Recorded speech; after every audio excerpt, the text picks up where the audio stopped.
This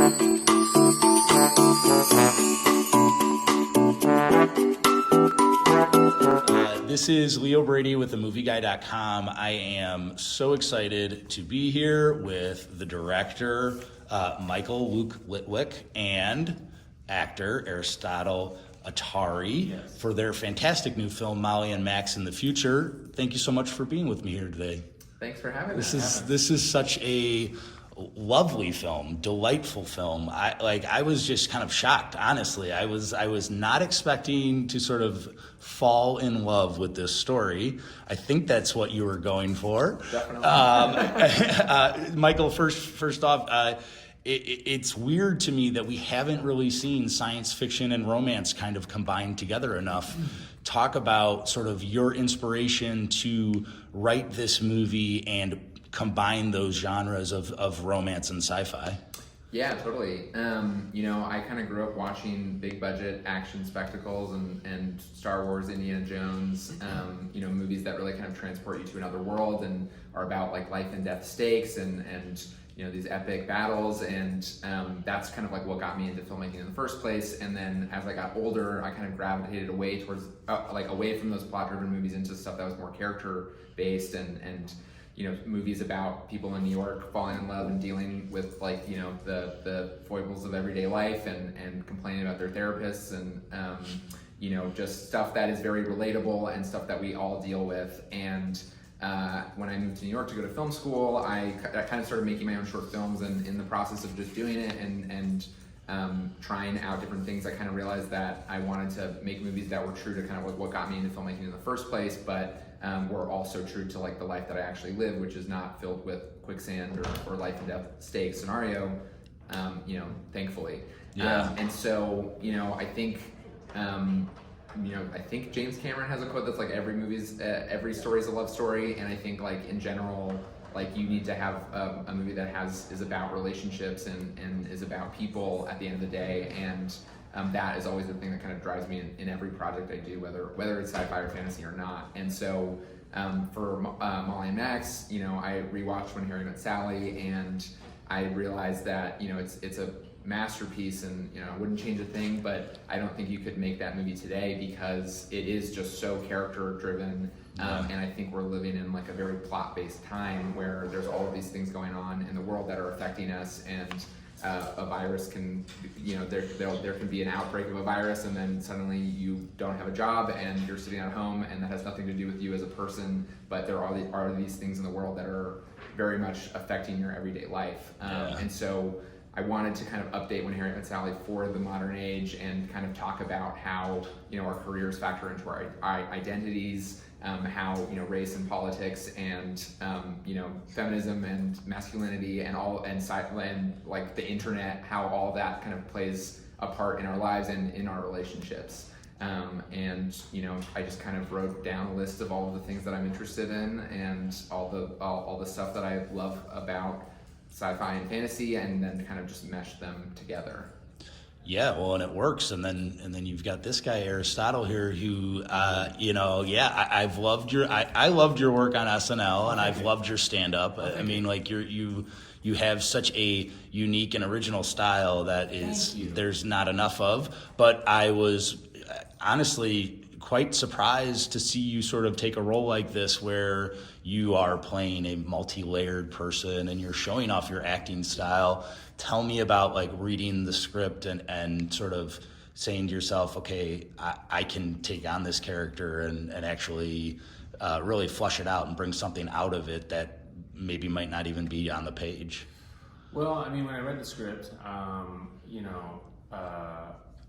I feel like typically it's very hard to kind of to get a sense of the writer or the director or writer-director's like voice through the page. Yeah. And it was pretty immediate when I started reading it, that you could tell that this was this is very Litwak. It has a style to it, and it has like a rhythm to it. And, yeah. And so, I mean, I think mostly that, and then on top of meeting him, I wanted to be involved. I was lucky enough that he allowed me to join the family to do it. Yeah. And yeah, I mean, as far as like I've always wanted to play parts where I could, kind of have little peaks and valleys of who that character is, showcased in the film or anything that I do. And I was lucky enough that the script, had different phases of Max's life. You see him as a young person, you see him as like, a successful go-getter, and then you see someone who's kind of like deflated and disenfranchised with the choices that he made. And so I just thought that's really great. I can work on these different aspects of who he was, and so it allowed me to kind of play essentially like three different characters in the film. Yeah. So I was very lucky in that regard too. And just I was hungry to work with somebody who had such an interesting voice and different that I just had not. I read so many things, Right. And then, but it was just so obvious that this was very unique and funny and just something I wanted to be involved in. Yeah. So.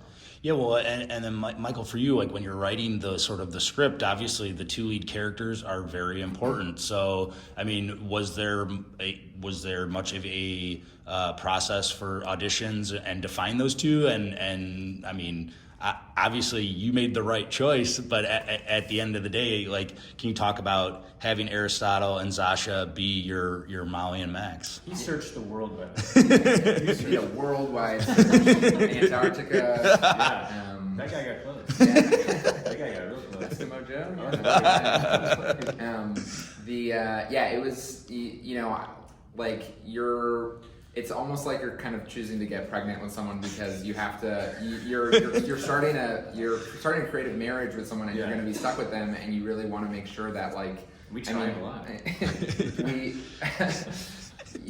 Literally, we were on a soundstage with giant LED walls that were heaters, and it was like the hottest week of New York City summer, and so it would have been 100 degrees in the studio without the giant LED screens, which were heating up the space, and they were wearing literal spacesuits that are like ski suits that have been turned into spacesuits, but they're not breathable. And you want people that want to be there first of all, and aren't just doing this as some sort of stepping stone or something like that. So you want to find people that are excited to be in your movie, and then on top of that, you want to find people that are really nice and friendly and want to contribute their thoughts creatively. And when I was as I've said before, one of the main inspirations for the movie is When Harry Met Sally, and when you go and research that movie, Rob Reiner really involved his leads in the creation of the movie and asked them their opinions on things, and we were able to do 5 days of rehearsal where Ari and Zosia were able to kind of bring their thoughts and their opinions, and it was a very low stakes space where when you're on set you don't have that time and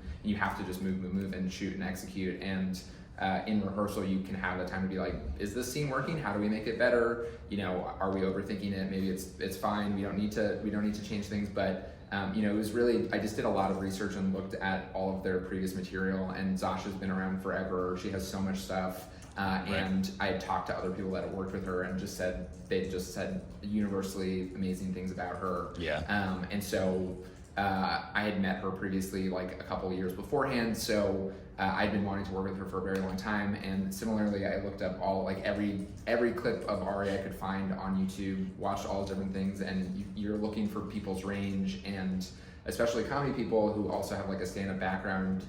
I watched his sketch show, Goatface, and look through that and his Silicon Valley scenes, and you want to see what people are capable of, and he's able to do so many wildly different things and execute them at such a high level and do these very, very specific characters that are so technical but really funny and specific and unique, but then he can also play very grounded, deadpan, dry people. But at the end of the day, it's you want people that people are going to fall in love with, and you just get coffee with that person, and if you hanging out with them, and you spending time with them, I think an audience is gonna like that too.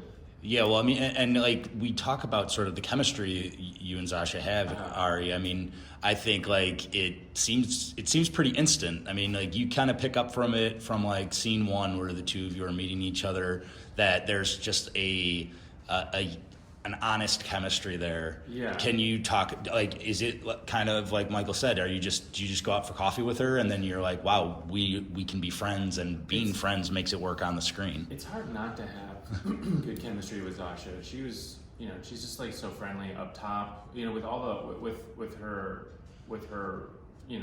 experience and resume being as, a mile long, Yeah. and just having done so much work.